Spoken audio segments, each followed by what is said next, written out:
Luis Villoro, y agradezco mucho el equipo de iniciativa de organizar el tanto Ortego, rector, a todos los que han participado. Muchas gracias. Y desde luego a Luis Villoro por aceptar esta discusión de su Manuel Colón, escritor torchil, nos dice que el pensamiento maya es cíclico, no es lineal, regresa y se desarrolla siempre como una espiral de un caracol, retomando lo ya andado e integrándolo con lo nuevo en un movimiento eterno. Síntesis. En ese sentido, la filosofía de Villoro, una filosofía de estilo maya, o quizás, mejor dicho, una filosofía al modo indígena, porque no solo los mayas desarrollan su pensamiento en forma de caracol, parece que es común a los pueblos originarios, y en eso se distingue mucho del pensamiento europeo.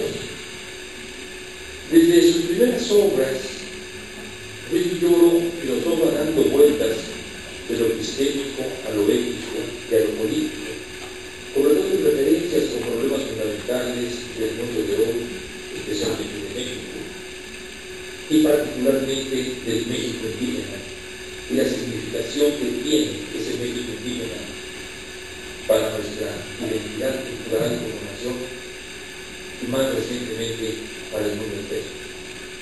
Los grandes problemas del indigenismo y del proceso ideológico de la revolución de independencia son los ciclos iniciales de una portentosa vorágine intelectual. En los grandes momentos, Luis Villoro, como otros de sus colegas a los que ya hacía referencia interna, entonces busca comprender el ser del mexicano, o la identidad cultural, o la nación, la gente. Pero a diferencia de sus colegas, que por entonces estaban empeñados en la misma tarea, Villoro centra su atención en la concepción que los no indígenas han tenido sobre lo indígena para forjar una idea constitutiva de identidad cultural mexicana. Y creo que se quedó unas décadas antes de 50, ¿no? Ya trata aquí de entradas en final del libro, y en la segunda edición hace ya referencia a Guillermo Bonfil, ¿no? A Guillermo Bonfil. Es decir, que está a punto de incluir al interior dentro de esta reflexión política. Villoro centra su atención en la concepción de los que los indígenas han tenido sobre los indígenas para forjar una idea constitutiva de la identidad cultural mexicana. Muestra con dramatismo la profunda contradicción entre una admiración desmedida y un desprecio igualmente desmedido por el indígena desde la acción de los indígenas. Cuando se le ve en los términos de las propias culturas indígenas, se le reconoce sus grandezas, pero cuando se les interpreta desde la cultura europea o desde la cultura moderna, se le ve a los indígenas como una cultura demoníaca o miserable. Esa misma contradicción se muestra en el proceso de independencia. A los creadores les parece que los únicos que son capaces de construir una nacionalidad mexicana son ellos mismos, los pueblos, desde su intelectualidad, desde la inteligencia criolla. Pero los mismos pueblos se dan cuenta que la identidad de México la tiene que forjar a partir de una interpretación del indígena, desde el indigenismo histórico. Y no solo ellos, sino este indigenismo histórico engloba una contradicción más. Para los intelectuales y los dirigentes criollos de independencia, el indio del pasado, como dicen el indio muerto, es el que tiene grandeza, es el que se habla, mientras que el indio vivo, el indio del presente, es miserable, ha caído en una profunda degradación. Esos son los verdaderos traumas de México a través de la historia. Quizás el carácter no resoluble de estos problemas, no resoluble como nos muestra, me parece a mí, en estos dos grandes clásicos textos, lo lleve a buscar otras alternativas. Y esto me quedé mucho pensando en la mesa anterior y en las observaciones de Guillermo sobre la vinculación de querer saber conocer con esas preocupaciones educativas. Creo que sí se complica esta cuestión. Digo, ese carácter de resolver los problemas como lo está tratando ahí, nos lleva a un periplo de filosofía analítica, de epistemología, buscando una nueva cosa. Y efectivamente, como lo muestra su clásico libro Querer Saber Conocer, ahí también se encuentra indisolublemente vinculado lo estético, lo ético, lo político. Pero su periplo epistemológico ciertamente brillante lo conduce a mediados de los 90 con su libro El Poder y el Valor. Habría que considerar que este trabajo que no conozco como que estás hablando del ingreso al Colegio Nacional, sino ya es una vuelta de nuevo, ¿no? Por mucha antelación. Con su libro El Poder y el Valor vuelve con nuevas ideas y propuestas como resultado de este ciclo de caracol, ¿no? Al problema central de la ética en relación a la política, pero ahora especialmente vinculado al mundo indígena, mundo que ha cambiado radicalmente desde sus primeras obras a cuando Villoro escribe El Poder y el Valor. Está de por medio el levantamiento zapatista. De ese involucramiento, además del Poder y el Valor, resulta su libro Estado Plural, Pluralidad de Culturas, 1992, donde además del problema indígena se plantea en toda su amplitud la cuestión de la diversidad cultural como fundamento de crítica al Estado mexicano. Desde los grandes momentos del indigenismo, Villoro se percata que la concepción del indígena tiene una dimensión intrínsecamente ética y política, y en la medida que el indígena se le defina desde fuera, lo definan otros, que determinen su cultura, se les domina, se les somete. Refiriéndose a Sagún, el gran antropólogo de las culturas indígenas, Villoro dice: no nos engañemos demasiado sobre el alcance de esta adaptación al indígena. No se trata de una concesión recíproca por parte de las dos culturas que se enfrentan con tal de lograr un entendimiento único. El médico nada tiene que recibir del paciente. La religión en nada tendrá que modificarse para dispensar su gracia. Nada le aporta la religión sagrada. Así pues, en esta visión adoptiva y defensora de los indios en cuanto a seres humanos que comprendió, que promovieron los misioneros como Sagún, Vasco y creo que la mayoría de ellos, se encierra ya en la idea central del indigenismo que Villoro denuncia como la determinación del futuro indígena por los no indígenas y más específicamente por la separación del mundo. Villoro ve con claridad que este es el precio que tenían que pagar las culturas indígenas al ser incorporadas contra su voluntad a la historia universal. Cito un pueblo de cada entorno. Presenta a América dos superficies en un mismo ser. Una que llamaremos interna, que escapa como tal a la iluminación de la historia universal y adquiere sentido por sus propias significaciones. Otra que rebasa la individualidad para trascender hacia una realidad más amplia, la primera dimensión de su ser. El indio aparece inocente, en la segunda culpable y demoníaco. Y esto creo que es la apoya a la que llega en esas obras, para la cual no hay solución, ni desde el tiempo de Sagún, ni en el siglo XX, ni en el indigenismo del siglo XX. Pero el estado plural y pluralidad de culturas, el espíritu es muy importante después del levantamiento zapatista y después involucramiento de Villoro en ese levantamiento. La relación entre los pueblos, Luis Villoro nos ofrece una diferente interpretación de la relación entre los pueblos indígenas y el Estado mexicano. Ahora sí, con una luz de solución. Precisamente en el capítulo sobre el derecho de los pueblos indios a la autonomía, Villoro retoma la crítica al indigenismo. Dice Villoro, este es el Estado claro. Desde el siglo XVI, los pueblos indios de América han sido, para criollos y mestizos, lo otro juzgado y manipulado por su explotación o, por lo contrario, para su redención. Nosotros quienes los utilizamos, somos nosotros quienes los utilizamos, pero que pretendemos salvar, pero también lo es el indigenismo, que pretende ayudar a su liberación. Mientras seamos nosotros los que necesitamos por ellos, seguirán siendo objeto de la historia que otros hacen. La verdadera liberación del indio es reconocerlo como sujeto, en cuyas manos está su propia suerte. Sujeto capaz de juzgarnos a nosotros según sus propios valores, como nosotros los hemos siempre juzgado. Sujeto capaz de ejercer su libertad en restricciones, como nosotros exigimos que proceda. Ser sujeto pleno es ser autónomo. El problema indígena solo tiene una solución definitiva, y esta es la solución: el reconocimiento de la autonomía de los pueblos indígenas, de la cita del Estado plural.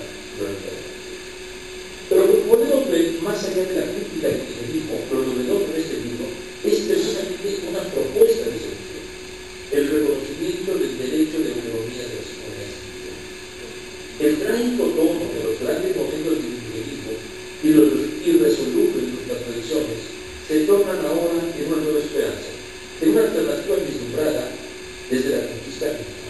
Y Villoro desarrolla una teoría de la autonomía de los pueblos indios, argumentando que su reconocimiento no implica el deterioro de la soberanía nacional. Perdón, en un momento explico por qué digo que está vislumbrada desde la conquista misma. Luis Villoro hace referencia, por ejemplo, a Bartolomé Las Casas y a esa visión que ya defiende a los indígenas como plenamente racionales y por lo tanto capaces de gobierno propio, ¿no? Y es algo que Luis Villoro no había tratado, por ejemplo, en los grandes momentos del indigenismo. Bartolomé o Alonso o esas gentes no aparecen porque no es la visión que está tratando. Y aquí es muy interesante cómo retoma una nueva historia, una historia de las humanidades, de la filosofía en México, donde destaca figuras como Bartolomé. La autonomía es una forma restringida, local y parcial de autodeterminación, diferente a la total y nacional de la soberanía. Yo recuerdo un artículo importantísimo de Luis Villoro, escrito justamente en pleno levantamiento, dirigido al presidente, ¿cómo se llama? Carlos Díaz de Botán, ¿no? Que le hace ver esto. Y otro más dirigido a Cedillo, no confunda autonomía con soberanía, no se engañen ni nos engañen, no es pretexto aludir el riesgo de la ruptura de la soberanía y la organización, el reconocimiento de la autonomía.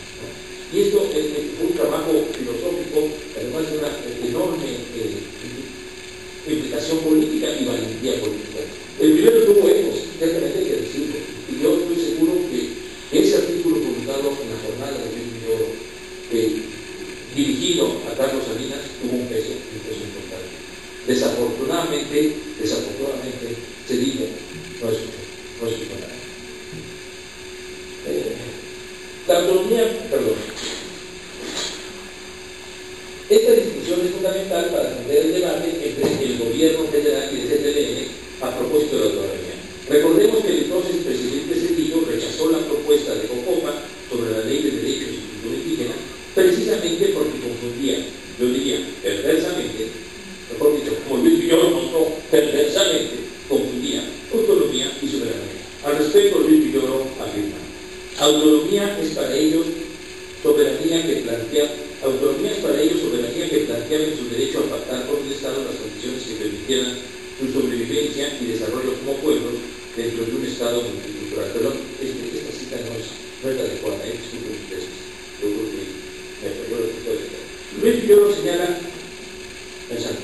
Luis Villoro también destaca que entre las propuestas del STN en los acuerdos de San Andrés y la existencia misma de los acuerdos de San Andrés, ¿cómo no va a dar expectativas y una visión optimista un acuerdo que jamás logrado en toda la historia entre los pueblos indígenas, el gobierno federal y los gobiernos estatales, y donde desde luego Luis fue, junto con otros muy destacados humanistas como Pablo González Casanova, pienso, pues fueron clave, fueron ese compromiso, no solo ese compromiso, sino también esa eficacia, esa importancia de la filosofía para lograr acuerdos políticos de una enorme trascendencia como son los acuerdos de San Andrés. Luis Villoro también destaca que entre las propuestas del CTLN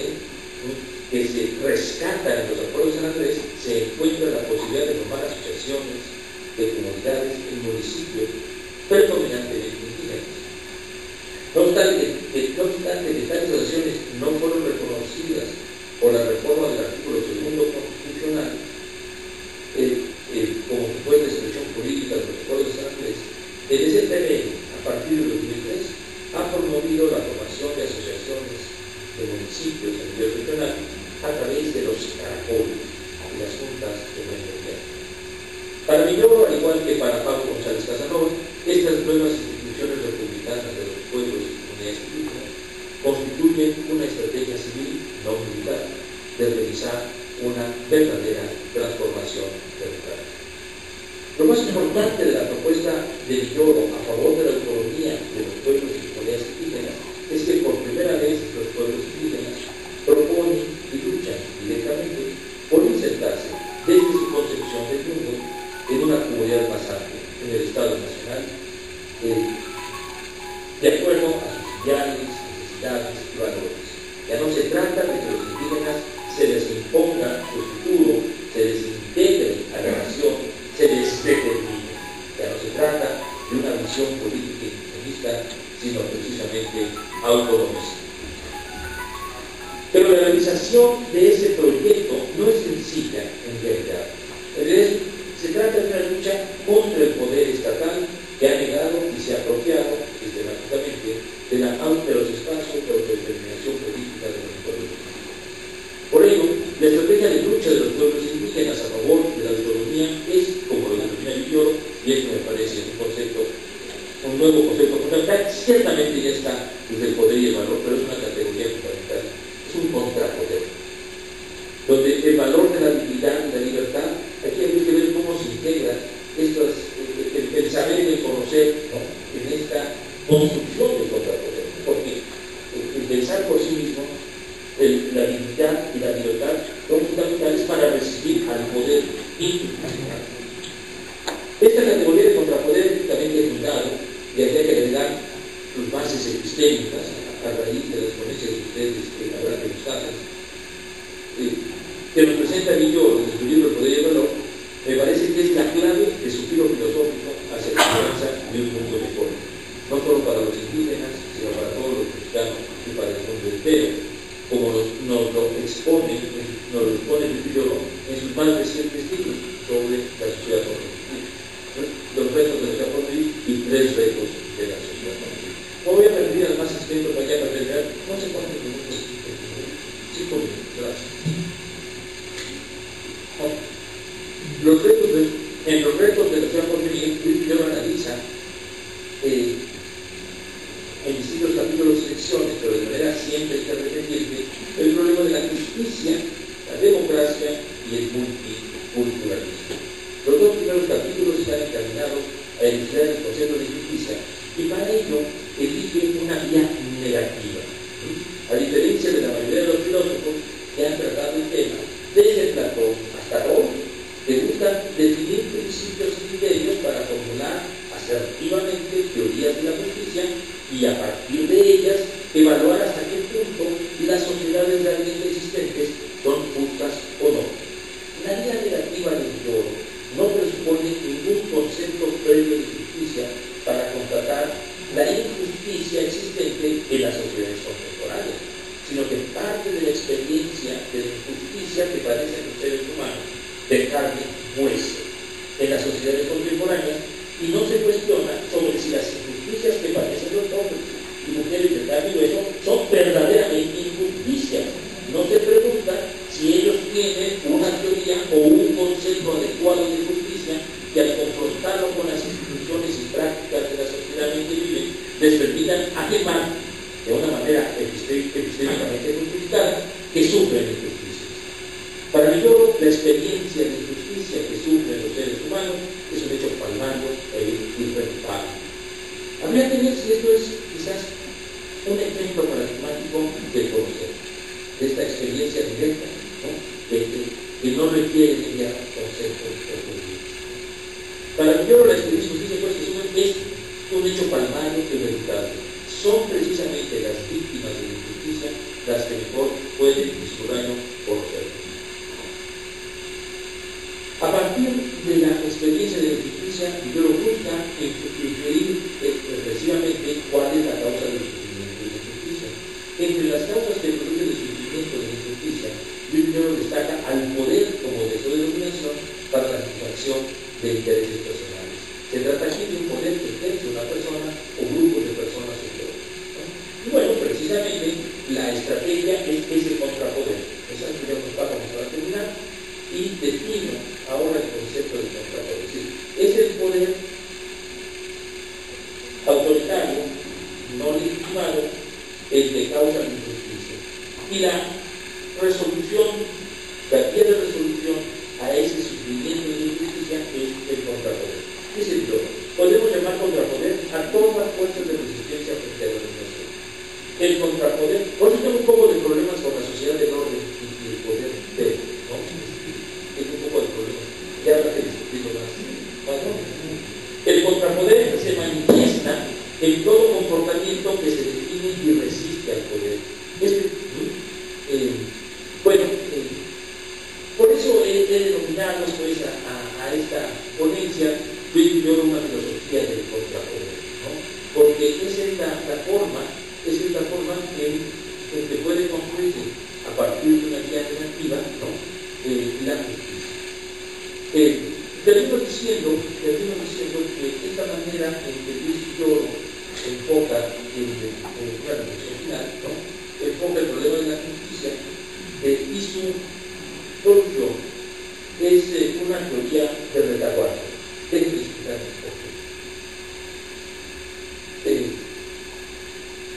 Una reflexión final, la filosofía del contrapoder de Luis Lloro, inspirada en los movimientos indígenas recientes, no es una filosofía de vanguardia, sino siguiendo Ventura de Sousa Santos, la podemos llamar de retaguardia, en cuanto está basada en una profunda comprensión de la experiencia del sufrimiento, de la injusticia de los pueblos indígenas y de sus luchas por emanciparse de ellas. Y toma como básicas sus creencias, valores y cosmovisiones, que han probado ser, por cierto, la fuente de los movimientos sociales más transformadores de las últimas décadas. En ese sentido, Luis renuncia a la arrogancia del filósofo platónico, repetido una y otra vez por los grandes filósofos como Hobbes, Hegel, Marx y yo diría la mayoría de los filósofos y de los científicos sociales, de pretender dar la luz a la humanidad, adoptando más bien una actitud, una metodología de los grandes humanistas iberoamericanos, como las Casas, como la Cruz, por Juana con Candelo. Y yo observo, comprende, aprende, entiende y elabora efectivamente las concepciones del mundo, los valores, las demandas, las estrategias, la ética, la dimensión ética y el contrapoder de los pueblos indígenas que por espacio que van a ser científicos la han practicado, esa práctica de la resistencia del contrapoder para tratar de emanciparse del poder del Estado colonial y después del Estado nacional. En ese sentido, Luis Lloro presentando de los códigos de retaguardia de nuestra tradición humanista más auténtica y más valiosa, que se eliminó desde los tiempos de la conquista y que se utilizó desde el inicio de nuestra vida, pero que habrá con más fuerzas, más esperanzas, gracias al recurso de estos grandes maestros como Luis Lloro, que nos enseñan a aprender